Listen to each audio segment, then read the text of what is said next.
नमस्कार मित्रांनो, मी करण लोणकर.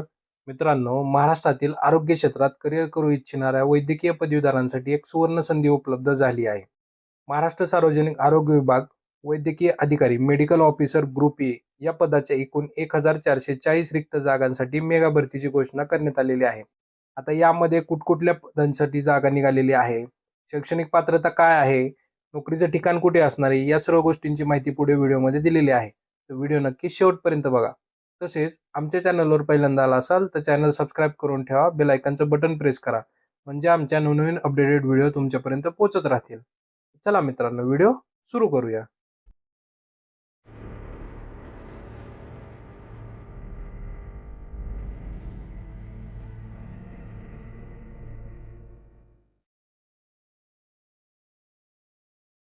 तर मित्रांनो, इथं आपल्याला परिपत्रक दिसत आहे महाराष्ट्र शासनाचं. याच्यामध्ये त्यांनी सांगितलेलं आहे, जे आपले वैद्यकीय अधिकारी आहेत गट अ S20 इथे आपल्याला पाहायला मिळत असेल, त्यांची पदभरती 2025-26 याच्याबद्दलची माहिती जी आहे ती माहिती आपल्याला खाली दिलेली आहे. आता या माहितीमध्ये काय काय दिलेलं आहे ते आपण थोडक्यामध्ये पाहणार आहोत. तर आता इथं त्यांनी सांगितलेलं आहे सगळ्यात महत्वाची स्थिती म्हणजे जाहिरात क्रमांक. तर मित्रांनो, 2025 ची 01/2025 अशी जाहिरात क्रमांक आहे. याच्यामध्ये त्यांनी सांगितलेलं आहे की वैद्यकीय अधिकारी गट अ 7वा वेतन आयोग वेतन स्तर S20 रुपये 56,100 ते 1,77,500 संवर्गातील रिक्त पदे भरण्यासाठी खालीलप्रमाणे सविस्तर जाहिरात प्रसिद्ध करण्यात येत आहे. आता खाली जी जाहिरात दिलेली आहे ती प्रसिद्ध करण्यात आलेली आहे. कमीत कमी याच्यामध्ये जे वेतन आहे ते वेतन आपल्याला 56,100 ते 1,77,500 याच्यामध्ये दिलेलं आहे. आता याच्यामध्ये काय काय गोष्टी दिलेल्या आहेत ते पाहूया. तर याच्यामध्ये आपल्याला एक नंबरला त्यांनी सांगितलेलं आहे की महाराष्ट्र राज्यातील सार्वजनिक आरोग्य विभागाअंतर्गत आरोग्य संस्थांमध्ये महाराष्ट्र वैद्यकीय व आरोग्य सेवा गट अ S20 या संवर्गातील वैद्यकीय अधिकारी या पदावरती भरतीकरिता पात्र उमेदवारांकडून अर्ज मागविण्यात येत आहेत. म्हणजे गट अ मधील S20 हा जो वर्ग आहे याच्यामध्ये वैद्यकीय अधिकारी म्हणून जे पद आहे त्या पदासाठी जे कोणी पात्र उमेदवार असणार आहे त्यांच्याकडून अर्ज मागवण्यात येत आहे. त्यानंतर पुढे त्यांनी सांगितलेले आपल्याला महाराष्ट्र वैद्यकीय आरोग्य सेवा गट अ या संवर्गातील वैद्यकीय अधिकारी S20 या पदावर सरळ सेवा भरती करण्यासाठी या संकेतस्थळावरून संपूर्ण जाहिरात अर्जाबाबतची माहिती उपलब्ध करून देण्यात आलेली आहे. त्यानुसार उमेदवारांनी या संकेतस्थळावर सदर अर्ज पूर्णपणे ऑनलाईन पद्धतीने भरावायचा आहे. म्हणजे मित्रांनो, इथं पहिल्यांदा जी एका ठिकाणी आपल्याला जी वेबसाईट दिलेली आहे त्या वेबसाईटवरून आपल्याला जी आहे ती संपूर्ण माहिती पाहायला मिळत आहे. आणि 2 नंबरची जी वेबसाईट आहे, त्या 2 नंबरच्या वेबसाईटवरून आपल्याला जो काही ऑनलाईन पद्धतीचा अर्ज आहे, तो सादर करण्यासाठीची जी वेबसाईट आहे ती दिलेली आहे त्यांनी. आता पुढं काय दिलेलं आहे, तर त्यांनी अर्ज भरण्यासाठीच्या पूर्वसूचना आहेत किंवा अर्ज भरण्यासाठीच्या सूचना आहेत. तर त्या खूप महत्त्वाच्या असतात विद्यार्थ्यांसाठी, कोणीही असू द्या. कारण कसं होतं, एकदा अर्ज भरून झाल्यानंतर एकदा सबमिट केल्यावर पुन्हा एडिट करता येत नाही आणि एडिट नाही झालं की भविष्यात ज्यावेळेस जॉइनिंगची वेळ असते, डॉक्युमेंट व्हेरिफिकेशन असतं, त्या पिरियडमध्ये विद्यार्थ्यांना त्रास होतो. तर इथे बघा अर्ज भरण्याची सूचना. उमेदवारांनी ऑनलाईन अर्जासोबत खाली नमूद केलेल्या आवश्यक त्या सर्व कागदपत्रांच्या स्वाक्षांकित प्रती अपलोड करणे आवश्यक आहे. अन्यथा उमेदवारांना अर्ज स्वीकारला जाणार नाही. म्हणजे खाली जे काही डॉक्युमेंट दिलेले आहेत ना, ते प्रत्येक डॉक्युमेंटमध्ये तुम्ही त्या डॉक्युमेंटच्या झेरॉक्सवरती साइन करून तो डॉक्युमेंट अपलोड करायचा आहे. त्याच्यासाठी त्यांनी स्वाक्षांकित असं सांगितलेलं आहे. आता याच्यामध्ये त्यांनी सांगितलेलं आहे जन्म प्रमाणपत्र किंवा शाळा सोडल्याचा दाखला किंवा शालांत परीक्षा उत्तीर्ण प्रमाणपत्र. म्हणजे जन्म प्रमाणपत्र किंवा शाळा सोडल्याचा दाखला शक्यतो विद्यार्थ्यांकडे असतो.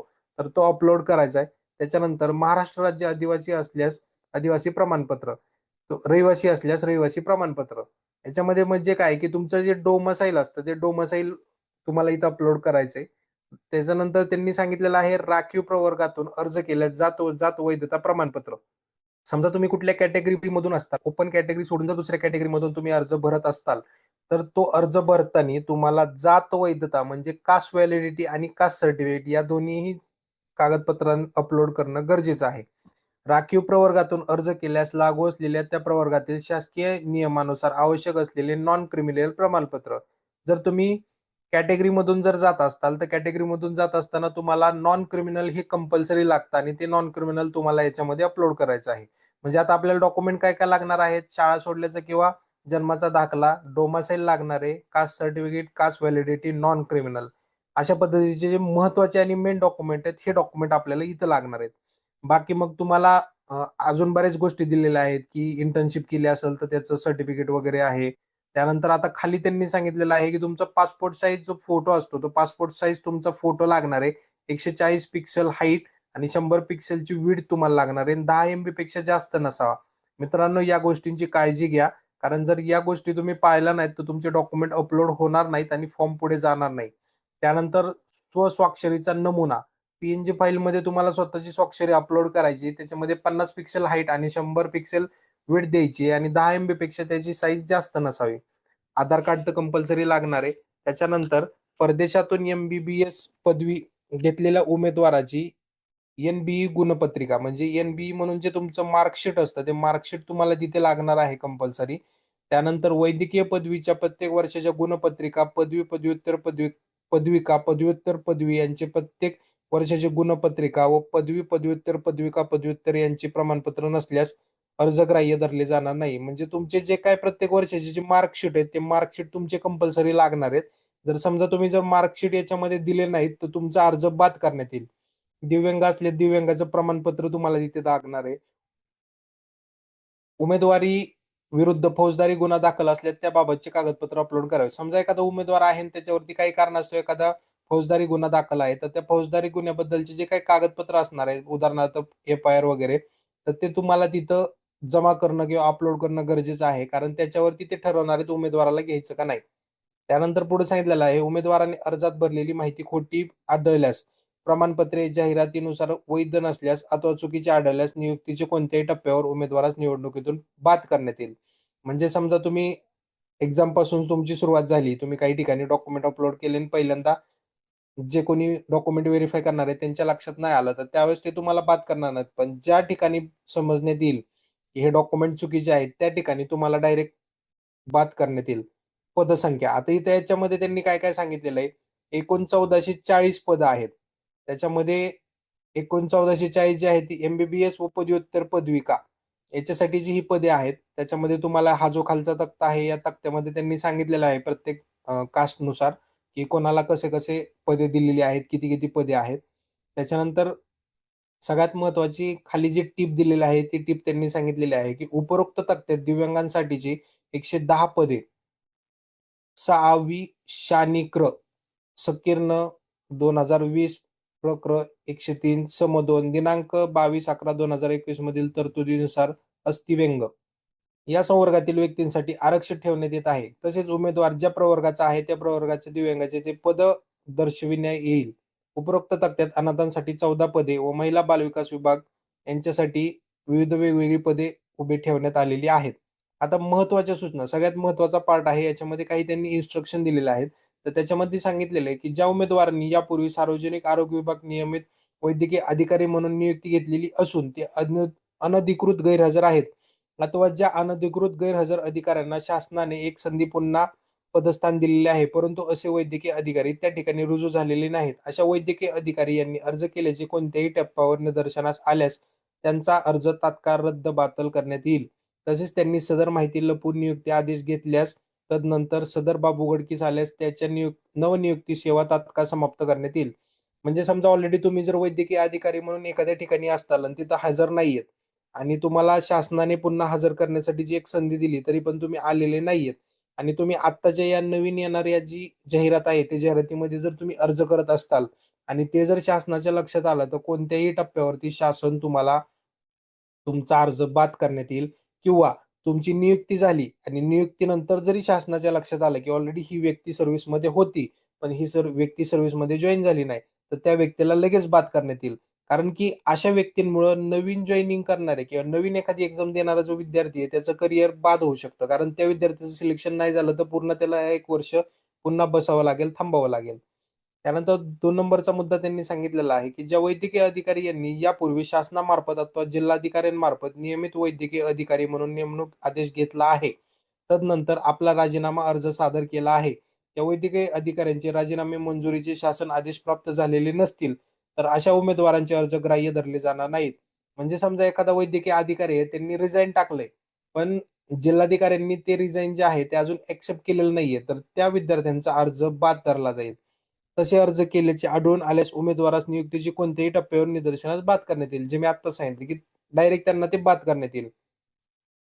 आता जी 1440 पदं आहेत, ही 1440 पदांमध्ये डिव्हायडेशन काय झालेलं आहे? वैद्यकीय अधिकारीमध्ये विशेषज्ञ आणि एम-बी-बी-एस असे 2 प्रवर्ग आहेत. तर याच्यामध्ये कसं दिलेलं आहे? तर मित्रांनो, एम-बी-बी-एससाठी 766 जागा आहेत आणि विशेषज्ञ स्पेशलिस्टमध्ये 674 जागा दिलेल्या आहेत. त्याच्यामध्ये स्त्रीरोग तज्ञ म्हणजे गायनाकॉलॉजिस्ट आहे 167, बालरोग तज्ञ आहेत 122, भूलतज्ञ आहेत 340, सर्जन आहेत 33 आणि रक्तसंक्रमण अधिकारी आहेत 12. अशी एकूण 674 पदसंख्या तुम्हाला याच्यामध्ये दिलेली आहे. आता अजून महत्त्वाचं काय आहे, की वेतन श्रेणी. 7वा वेतन आयोगानुसार 56,100 ते 1,77,500 नुसार वेतन अनुज्ञेय राहील. वयोमर्यादा प्रत्येक जी विद्यार्थी असणार आहे, त्या विद्यार्थ्याच्या प्रत्येक याच्यानुसार म्हणजे जाती धर्मानुसार तुम्हाला वयोमर्यादा याच्यामध्ये दिलेली आहे. काही जणांना वयोमर्यादा वाढवून पण दिलेली आहे. कमाल आणि किमान अशा पद्धतीचं दिलेलं आहे. त्याच्यानंतर सर्वात महत्त्वाचा भाग येतो तो म्हणजे विद्यार्थ्याचं शिक्षण. शैक्षणिक पात्रता काय लागणार आहे? तर वैद्यकीय अधिकारी म्हणजे एम-बी-बी-एस पदासाठी जर असेल तर संविधानिक विद्यापीठाची एम-बी-बी-एस पदवी किंवा भारतीय वैद्यकीय परिषद अधिनियम 1956 चा 102 ला जोडलेल्या प्रथम किंवा द्वितीय अनुसूचित विनिर्दिष्ट केलेली समान अर्हता. म्हणजे काय आहे सगळ्यात सोप्या भाषेत सांगायचं तर एम-बी-बी-एसची पदवी तुमची लागणार आहे. वैद्यकीय अधिकारी म्हणजे विशेषज्ञ, स्पेशलिस्ट असतील तर त्यांच्यासाठी संविधानिक विद्यापीठाची 4.2 येथील नमूद अभ्यासक्रमातील पदव्युत्तर पदविका भारतीय वैद्यकीय परिषद अधिनियम 1956 102 ला जोडलेल्या प्रथम किंवा द्वितीय अनुसूचित विनिर्दिष्ट केलेल्या समान अर्हतेची पदव्युत्तर पदवी किंवा पदविका. अर्ज सादर करण्याच्या शेवटच्या दिनांकापूर्वी अथवा दिनांकास अंतर्वासिता पूर्ण असणारे व एन-एम-सी, एम-एम-सी नोंदणी प्रमाणपत्र असणारे उमेदवारच पात्र ठरतील. सदर प्रमाणपत्र अर्जासोबत अपलोड न केल्यास अर्ज रद्दबातल करण्यात येईल. म्हणजे जे तुमचे एन-एम-सी, एम-एम-सी जे प्रमाणपत्र असणार आहे, तर ते ज्यावेळेस तुम्ही अर्ज करणार आहे त्यावेळेस तुम्हाला जोडायचं आहे. म्हणजे फायनल डॉक्युमेंटच्या व्हेरिफिकेशनच्या वेळेस तुमचे ते डॉक्युमेंट असतील ते तुम्ही घेऊन येताल, तर ते चालणार नाहीये. भारताबाहेर वैद्यकीय शिक्षण घेतलेल्या उमेदवारांसाठी भारताची एन-बी-ई परीक्षा उत्तीर्ण असणे अनिवार्य राहील. म्हणजे जे विद्यार्थी आउट ऑफ इंडिया शिक्षण घेत आहेत, त्या विद्यार्थ्यांनी एम-बी-बी-एस पूर्ण झाल्यानंतर एन-बी-ईची भारतातली परीक्षा पास करणं गरजेचं आहे आणि त्याच्यामध्ये अर्जाची छाननी त्यासाठी एन-बी-ए परीक्षेतील प्राप्त गुण विचारात घेतले जातील. जे काय तुमचे गुण असणार आहेत एन-बी-ईचे ते गुण महत्त्वाचे आहेत. त्यानंतर अजून काय सांगितलेलं आहे, तर 27 फेब्रुवारी 2026 सकाळी 11 वाजल्यापासून ते 20 मार्च 2026 रोजी रात्री 11:59 म्हणजे रात्रीच्या 12 वाजेपर्यंत नोंदणी राहणार आहे. तोपर्यंत तुम्हाला नोंदणी करता येणार आहे. नोंदणीसाठीची तुम्हाला ऑफिशियल वेबसाईट स्क्रीनवरती दिसतच असेल. त्या स्क्रीनवरती तुम्हाला भरता येईल. त्याच्यानंतर इथे जे गुण आहेत, उमेदवारांना गुण देण्याची पद्धत. पदवी परीक्षेच्या सर्व वर्षाच्या प्राप्त गुणांची सरासरी टक्केवारी काढून त्यानुसार तुम्हाला गुण देण्यात येणार आहेत. 50% तुम्हाला जे गुण आहेत. पदव्युत्तर पदवी असेल तर 20 गुण आहेत. शासकीय सेवेतील कंत्राटी बंधपत्रित वैद्यकीय अधिकारी पदाचा अनुभव, आदिवासी, नक्षलग्रस्त, डोंगराळ क्षेत्रात केलेल्या प्रत्येकी 11 महिन्याच्या सेवेकरिता 10 गुण, तर बिगर आदिवासी, बिगर नक्षलग्रस्त आणि बिगर डोंगराळ क्षेत्रात केलेल्या प्रत्येकी महिलांच्या सेवेकरिता महिन्याच्या सेवेकरिता 5 गुण अशा पद्धतीचे गुण दिलेले आहेत. एकूण 100 गुण आहेत. त्यानंतर सांगितलेलं आहे भारताबाहेरील वैद्यकीय शिक्षण घेतलेल्या उमेदवारांसाठी एन-बी-ई परीक्षा जाहिरातीच्या दिनांकापर्यंत उत्तीर्ण असणे आवश्यक राहील. म्हणजे ज्यावेळेस तुमची परीक्षेची तारीख येणार आहे त्याच्या आधी तुम्ही पास असणं गरजेचं आहे एन-बी-ई. पदव्युत्तर पदविका धारण पदवीधारण उमेदवाराचे अनुक्रमे विशेषज्ञ निव्वळ एम-बी-बी-एस नुसार स्वतंत्र गुणानुक्रम लावण्यात येईल. या विशेषज्ञांसाठी खालील क्रम विचारात घेण्यात येतील. अतिविशेषोपचार तज्ञ, एम-डी, एम-एस, डी-एन-बी, मान्यताप्राप्त विद्यापीठाच्या पदविका, एफ-सी-पी-एस उमेदवारांसाठी महत्त्वाच्या सूचना. महाराष्ट्र वैद्यकीय आरोग्य सेवा गट वैद्यकीय अधिकारी 7वा वेतन आयोग वेतन स्तर ₹20 56,100 ते 1,70,500 या संवर्गात कार्यरत असणारे नियमित वैद्यकीय अधिकारी अर्ज करण्यास पात्र नाहीत. सदरचे अर्ज ग्राह्य धरले जाणार नाहीत. सदर बाब लपवून अर्ज केल्याचे कोणत्याही टप्प्यावर आढळल्यास त्यांना प्रक्रियेतून बाद करण्यात येऊन त्यांच्यावर नियमानुसार शिस्तभंगाची कारवाई करण्यात येईल. गुण देण्यासाठी 9.1 मध्ये अनुक्रमांक 1 ते 3 मध्ये नमूद केल्यानुसार गुण ग्राह्य धरले जातील. बाकीच्या गोष्टी आता याच्यामध्ये दिलेल्या आहेत. आता या बाकीच्या ज्या गोष्टी आहेत तुम्हाला या व्हिडिओच्या डिस्क्रिप्शन बॉक्समध्ये ही पीडीएफ मिळेल. तुम्ही व्यवस्थित वाचून घ्या. काही गोष्टी राहिल्या असतील तर. त्याच्यानंतर अजून आपल्याला महत्त्वाचं आहे ती म्हणजे ऑनलाईन अर्ज भरण्याची प्रक्रिया. तर ती वेबसाईट वगैरे जी आहे ती तुम्हाला मी डिस्क्रिप्शन बॉक्समध्ये देईल आणि महत्त्वाच्या तारखा ज्या आहेत ती 27 फेब्रुवारी 2026 सकाळी 11 वाजल्यापासून ते 20 मार्च 2026 या टायमिंगपर्यंत तुम्हाला हा अर्ज जो आहे तो कंप्लीट करायचा आहे फी भरण्यापर्यंत. हे महत्त्वाचं असतं विद्यार्थ्यांसाठी की फी किती आहे. तर मित्रांनो इथे त्यांनी सांगितलेलं आहे, उमेदवारांनी अर्ज सादर करताना खालीलप्रमाणे शुल्क ऑनलाईन पद्धतीने भरावे. एकदा भरलेली परीक्षा शुल्क कोणत्याही परिस्थितीवर परत मिळणार नाही. राखीव प्रवर्गाच्या उमेदवारांसाठी ₹1000, मागासवर्गीय, अदु, ग, अनाथ, दिव्यांग प्रवर्गाच्या उमेदवारांसाठी ₹700. उपरोक्त शुल्क व्यतिरिक्त बँक चार्जेस तसेच त्यावरील देय कर अतिरिक्त राहतील. म्हणजे समजा तुम्ही ऑनलाईन पद्धतीने करत असाल आणि ऑनलाईन पद्धतीने फी भरत असताना त्यांचा जो प्लॅटफॉर्म फी असते ती प्लॅटफॉर्म फी वेगळी राहील किंवा त्यांचे जे टॅक्सेस असतील याच्यावरती शासनाचा कुठलाही म्हणजे वचका राहणार नाही. उमेदवाराने पुढील प्रमाणे अर्जासोबत प्रमाणपत्र देणे बंधनकारक राहील. इथे जी काही प्रमाणपत्र आहेत ते मित्रांनो प्रमाणपत्र त्यांनी दिलेली आहेत. ते प्रमाणपत्र तुम्हाला अपलोड करावी लागणार आहेत. अशा पद्धतीची एम-बी-बी-एस किंवा सर्जन विद्यार्थ्यांसाठीची आलेली महत्त्वाची जाहिरात होती. ही जाहिरात तुम्ही व्यवस्थित प्रॉपरपणे वाचून घ्या. याच्यामधील ज्या ठळक-ठळक घडामोडी होत्या त्या घडामोडी मी तुम्हाला याच्यामध्ये वाचून सविस्तर सांगितलेल्या आहेत. आणि ही जी काही पी-डी-एफ आहे, ही पी-डी-एफ जर तुम्हाला डाउनलोड करायची असेल तर तुम्ही माझ्या व्हिडिओच्या डिस्क्रिप्शन बॉक्समध्ये जाऊन तुम्ही ती डाउनलोड करू शकता किंवा आमचा टेलिग्राम आणि व्हॉट्सअपचा ग्रुप जो आहे तो जॉईन करून ठेवा. फ्री आहे. त्याच्यावर सुद्धा आपण ही जी व्हिडिओची जी पी-डी-एफची लिंक आहे, ती लिंक आपण टाकणार आहोत. तिथून सुद्धा तुम्ही डाउनलोड करून पाहू शकता मित्रांनो. अशा पद्धतीची महत्त्वाची अपडेट होती. व्हिडिओ आवडली असेल तर लाईक करा. काही प्रॉब्लेम असतील तर मला कमेंटमध्ये सांगा. चॅनलवर पहिल्यांदा असाल तर चॅनल सबस्क्राईब करून ठेवा. जय हिंद, जय महाराष्ट्र. धन्यवाद मित्रांनो.